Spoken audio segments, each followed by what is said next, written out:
Hello, I welcome you all once again to my channel Explore Education. I am Dr. Rashmi Singh, Assistant Professor, Department of Education, SS Khanna Girls Degree College, University of Allahabad. And this time I am going to discuss with you another methods of comparative education, that is scientific, quantitative, that can be called as statistical and socio-cultural. Earlier to this, we have already discussed descriptive method of comparative education. Okay, so let's start. What is scientific method of comparative education? The scientific method in comparative education applies empirical research and systematic analysis to compare educational systems across different countries and cultures.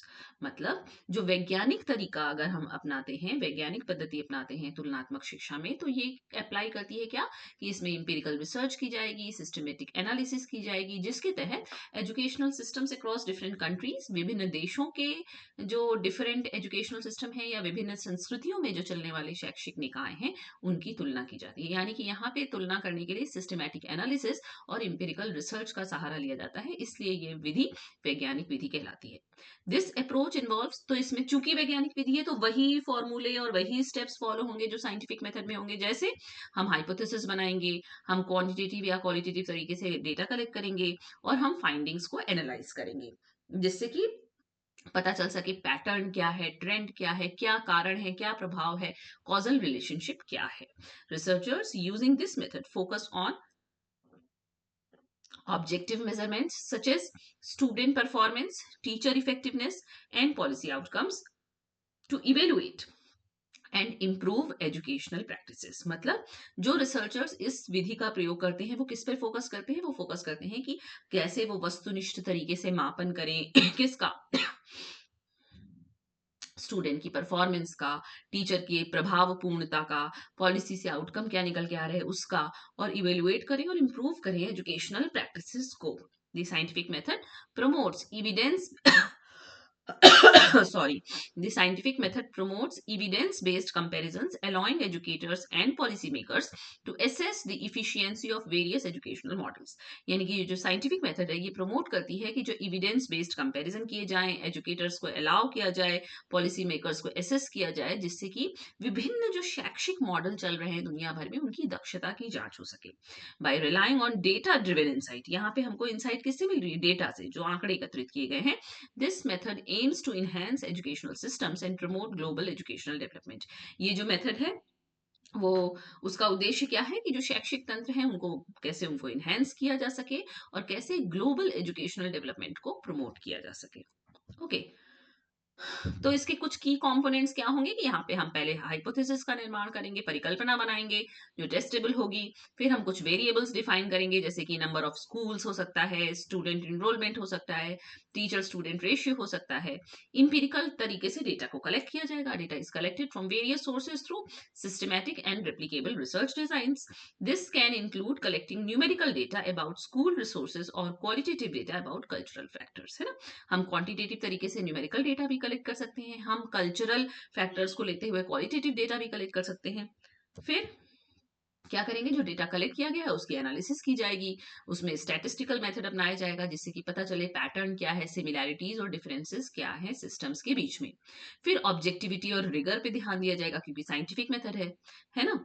फिर हम interpretation निकालेंगे, यानी कि जो निकल के आ रहा है डेटा से उसका अर्थ निकाला जाएगा। Findings are interpreted in the context of the gathered data, considering various factors like social, economic and political forces to explain the observed educational outcomes। यानी कि जो दिख रहा है आपको उसी का इंटरप्रिटेशन निकाला जाएगा कि ये क्या दिख रहा है, इसके पीछे कौन से सामाजिक, आर्थिक, राजनीतिक बल कारक लगे हुए हैं। और फिर रेप्लिकेशन, देखिए साइंटिफिक मेथड की ये खास बात होती है कि उसको रेप्लिकेट किया जा सकता है। A well design scientific study should be replicable in other context, allowing for further validation in comparison.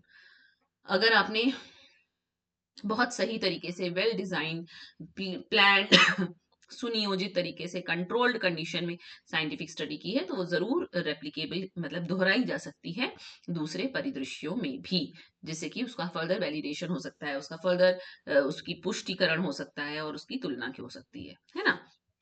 फिर आता है स्टैटिस्टिकल मेथड कंपैरेटिव एजुकेशन का, जिसको कि क्वांटिटेटिव मेथड के नाम से भी जानते हैं। तो दी स्टैटिस्टिकल मेथड का मतलब है इसमें कैटेगरी लगेगी, वेरिएबल्स होंगे जो कि क्वांटिफाइबल होंगे, यानी कि जिनकी गणना की जा सकेगी, जिनको नंबर्स में रिप्रेजेंट किया जा सकता है। It also offers unique opportunities to study the effects or relationships of a number of variables simultaneously, है ना. Some persons are of the view that in comparative education we should employ statistical method because through this we shall come to know about the progress and decline of education of certain country. वो कह रहे हैं, कुछ लोग कहते हैं कि हमको जरूर तुलनात्मक शिक्षा में स्टैटिस्टिकल मेथड लगाना चाहिए जिससे कि हमको पता चल सके कि उस देश की शिक्षा व्यवस्था में प्रोग्रेस हो रही है कि डिक्लाइन हो रहा है, क्या हो रहा है. In this method various kind of data regarding the educational system recollected. मतलब नाम से ही स्पष्ट है कि स्टैटिस्टिक्स लगेगी इसमें. इसमें आप न्यूमेरिकल लगाएंगे, इसमें आप कोई फॉर्मूला लगाएंगे, है ना. The main advantage of statistical analysis is that it may reveal the nature of progress or decline of education of the place concerned. ये बता सकता है कि जो प्रगति हो रही है, कि क्षति हो रही है उस देश में शिक्षा व्यवस्था की, और उसकी प्रकृति क्या है. लेकिन इसकी कुछ कमियां भी हैं, जैसे कि firstly obtaining reliable data and difficulty faced in using different terms used in educational systems by different countries. वो कह रहे हैं कि कैसे पहले तो डेटा जो आपको मिले वो रिलायबल हो, तभी तो स्टैट्स लगने पे सही रिजल्ट आएगा, अदरवाइज गलत डेटा पे स्टैट्स लग जाएगी, गलत रिजल्ट आ जाएगा. दूसरी बात, विभिन्न देशों में विभिन्न शैक्षिक निकायों में जो टर्मिनोलॉजी यूज होती है वो अलग अलग होती है. Another difficulty is that through this method it is unable to ascertain those special characteristics of educational systems which are resultants of the social, political, economic and religious conditions of the land concerned. अच्छा, तो statistical method में क्या होगा, यहाँ पे भी हमको data collect करना है, कलेक्टिंग एंड कंपेयरिंग, और हमको क्वांटिटेटिव डेटा का कंपैरिजन करना है. जैसे कि हम क्या कंपेयर कर सकते हैं, इनरोलमेंट का रेट क्या है, टेस्ट स्कोर क्या है across different education system, to identify trends and make evidence based policy decisions, ताकि हम ट्रेंड पता कर सकें, प्रवृत्ति पता कर सकें कि इनरोलमेंट बढ़ रहा है कि घट रहा है, क्यों बढ़ रहा है, क्यों घट रहा है ना. और उसके हिसाब से हम पॉलिसी मेकर्स को हम असिस्ट कर सकते हैं. की टेक्निक्स लगाई जाती हैं, जैसे डिस्क्रिप्टिव स्टैटिस्टिक्स है तो उसमें आपको एवरेज और परसेंटेज पता चलेगा. अगर इन्फरेंशियल स्टैटिस्टिक है तो उसमें टी टेस्ट, एनोवा लगेगा, है ना. एनालिसिस ऑफ कोरिलेशंस लगेगा, रिग्रेशन लगेगा, ताकि हम रिलेशनशिप्स बता सकें. लिमिटेशंस इंक्लूड पोटेंशियल डेटा अनरिलायबिलिटी, इसमें भी कमी वही है कि हमको डेटा अगर अनरिलायबल है तो सब कुछ गलत हो जाएगा. And the risk of ignoring cultural context, और चूंकि आपको पता है कि किसी भी देश की शिक्षा व्यवस्था उसकी कल्चर से नितांत जुड़ी हुई है, लेकिन अगर हम स्टैटिस्टिकल मेथड लगा रहे हैं इसका मतलब हम सिर्फ स्टैट्स पे ध्यान दे रहे हैं, न्यूमेरिक्स पे ध्यान दे रहे हैं, कल्चरल कंटेक्स्ट पे ध्यान नहीं दे रहे हैं. ये भी इसकी एक बहुत बड़ी कमी है. तो क्वांटिटेटिव और स्टैटिस्टिकल मेथड के अगर स्टेप्स देखें तो यहाँ पे भी आप डेटा कलेक्ट करते हैं, फिर उसका कंपैरिजन करते हैं, फिर उसमें स्टैट्स लगाते हैं, आप डिस्क्रिप्टिव स्टैटिस्टिक्स लगा सकते हैं. आपको पता होगा, मेरा एक वीडियो भी है, आप देख लीजिए कि डिस्क्रिप्टिव और इन्फरेंशियल स्टैटिस्टिक्स में क्या अंतर है. तो डिस्क्रिप्टिव स्टैटिस्टिक्स जो सिर्फ डिस्क्रिप्शन करती है, बताती है कि इतने प्रतिशत बच्चे, इतने प्रतिशत स्कूल, इतने प्रतिशत शिक्षक, ग्राफ पता चलेगा. इन्फरेंशियल स्टैटिस्टिक्स आपको इन्फरेंस बताएगी कि आगे क्या हो सकता है, भविष्य में क्या हो सकता है, बढ़ सकता है कि घट सकता है ये ट्रेंड. तो इसमें टी टेस्ट, एनोवा वगैरह वगैरह लगाया जाता है, जिससे ग्रुप्स के बीच का कंपैरिजन किया जाता है, और जो डिफरेंसेस निकल के आते हैं वो स्टैटिस्टिकली सिग्निफिकेंट है कि नॉन सिग्निफिकेंट है, ये स्टैट्स जानने वाले जानते हैं. एंड कोरिलेशन और रिग्रेशन एनालिसिस लगाई जा सकती है, जिससे कि विभिन्न वेरिएबल्स के बीच में रिलेशनशिप्स को आइडेंटिफाई किया जा सकता है. ठीक है. फिर इंपॉर्टेंस और एप्लीकेशन इसका क्या है कि इससे एक ऑब्जेक्टिव बेसिस आपको मिल जाता है एजुकेशनल सिस्टम को कंपेयर करने का, है ना. बेंच मार्किंग परफॉर्मेंस में हेल्प मिलती है, आइडेंटिफाइंग एरियाज फॉर इम्प्रूवमेंट, हमें पता चलता है कि कौन से क्षेत्र है जिसमें हम सुधार कर सकते हैं. रिसोर्स एलोकेशन और एजुकेशनल प्लानिंग के लिए बढ़िया है. लेकिन लिमिटेशन क्या है कि reliability and accuracy of data can be inconsistent, यानी कि जो डेटा है उसकी एक्यूरेसी और रिलायबिलिटी पे आप शक कर सकते हैं, यानी कि पूरी तरह से पुख्ता नहीं होती है, specially if the data is not collected carefully, और खास तौर से जब डेटा को केयरफुली कलेक्ट नहीं किया गया है तो ऐसा होता है. एजुकेशनल टर्म्स में have different meanings in different countries, ये बात हो चुकी है. और आप क्वालिटेटिव एस्पेक्ट जैसे कल्चर को, वैल्यूज को और सोशल कंटेक्स्ट को ओवरलुक करते हैं, जो कि ठीक नहीं है. आपको फुल अंडरस्टैंडिंग इसके बिना नहीं मिल सकती है. और फिर सोशियो कल्चरल मेथड अगर कंपैरेटिव एजुकेशन में यूज कर रहे हैं तो यहाँ पे फिर क्या होगा कि हम सोसाइटी पे और सोशल और कल्चरल एस्पेक्ट पे ध्यान देंगे, जो कि हम स्टैटिस्टिकल मेथड में नहीं दे रहे थे. Education is considered to be the mirror of one society, किसी भी समाज का दर्पण है शिक्षा. Whatever activities occur inside schools are affected by the happenings outside society. वो कुछ जो भी schools में विद्यालयों में हो रहा है वो सब actually जो बाहर हो रहा है उसी का reflection है. So education is closely associated with the society and its values, क्योंकि शिक्षा जो है वो पूरी तरह से जुड़ी हुई है समाज और उसके मूल्यों से. तो in the sociological या socio-cultural method, the educational problems are studied in a social context. यहाँ पे हम शैक्षिक समस्याओं को सामाजिक परिदृश्य में उनका अध्ययन करते हैं. This method is based on the belief that the educational system of a land is inevitably influenced by its social, cultural, economic, political and religious situations. ये मेथड ये मान के चलता है, इसका विश्वास है कि किसी भी देश की शिक्षा व्यवस्था या शिक्षा निकाय जो है वो सामाजिक, सांस्कृतिक, आर्थिक, राजनीतिक और धार्मिक सिचुएशन से प्रभावित होती है. Therefore, for understanding it we shall have to understand the structure and the problems of the society concerned. The education in India as obtained during the British rule may be cited as a case in point because the same did not satisfy the social needs in the country or the aspirations of the people. यानी कि British काल में जो शिक्षा थी, जो अब शिक्षा है, क्यों अलग अलग है? क्योंकि सोशल कल्चरल कंटेक्स्ट बदल गया है. So the sociological method is comprehensive because specific educational systems are regarded as contemporary outcomes of historical and social forces.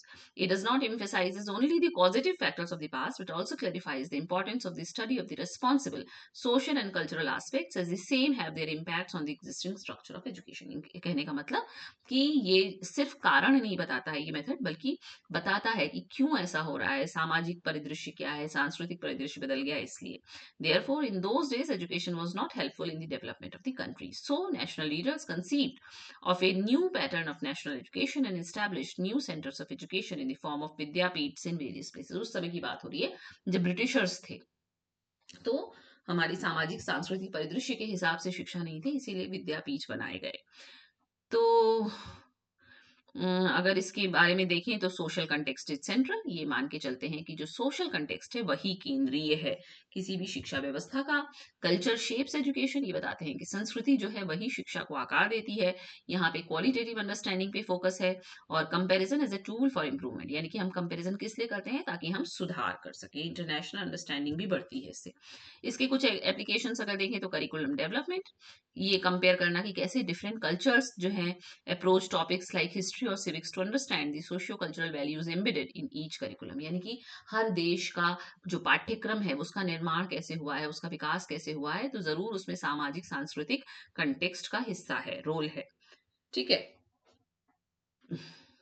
फिर policy analysis, examining how a country's political and economic situation influences its educational policies और student experience, investigating how a student's cultural background in conjunction with their home and school environment shapes their learning experience and outcomes. तो इसमें socio और cultural method को सबसे ज्यादा महत्ता और प्रमुखता दी गई है. तो हम लोग ने कितने मेथड पढ़ लिए? डिस्क्रिप्टिव मेथड, जिसका काम सिर्फ डिस्क्रिप्शन देना था, कुछ आगे पीछे बताना नहीं था. फिर साइंटिफिक मेथड आया जिसने ऑब्जेक्टिव एनालिसिस की, हाइपोथेसिस बनाई, उसको टेस्ट किया एंड ऑल, उसको रेप्लिकेट किया जा सकता था. वहां पे फायदा ये था कि हम पुख्ता बात बता रहे हैं, लेकिन नुकसान ये है कि अगर आपने गलत तरीके से डेटा दिया है तो गड़बड़ हो जाएगा. फिर आया प्योरली स्टैटिस्टिकल, जिसको क्वांटिटेटिव एनालिसिस भी कहते हैं. वो भी बढ़िया है क्योंकि आप स्टैट्स लगा रहे हैं तो अपनी बात ज्यादा जोर से साबित कर सकते हैं, पुख्ता तरीके से उसको प्रूव कर सकते हैं. लेकिन वहां भी दिक्कत यही है कि डेटा अगर अनरिलायबल है तो स्टैट्स लगने के बाद वो और उसका कोई अर्थ नहीं है. लेकिन उसके नुकसान ये भी है कि उसमें आप सोसाइटी का ध्यान नहीं दे रहे हैं, कल्चर का ध्यान नहीं दे रहे हैं, जबकि शिक्षा सोशल और कल्चरल कंटेक्स्ट से प्रभावित होती है. और फिर इसीलिए नया मेथड जो है वो सोशियो कल्चरल मेथड है, लेकिन ये स्टैट्स पे ध्यान नहीं दे रहा है, ये सिर्फ और सिर्फ सोशल और कल्चरल फैक्टर्स पे ही ध्यान दे रहा है. तो कहने का मतलब है कि आप बहुत तरीके, अगर हम सोशल कल्चरल भी ले लें और स्टैटिस्टिक्स भी ले लें तो हमें हमको एक कॉम्प्रिहेंसिव कवरेज मिल जाएगा किसी देश की शिक्षा व्यवस्था का. हर मेथड अपने आप में संपूर्ण नहीं है, किसी में कोई प्लस पॉइंट है, किसी में कोई माइनस पॉइंट है. Okay. So these are all about different methods used in comparative education, such as descriptive, scientific, quantitative, statistical and socio-cultural, जो कि आपके कोर्स में था. Okay. So thank you and don't forget to like and subscribe my channel, Explore Education.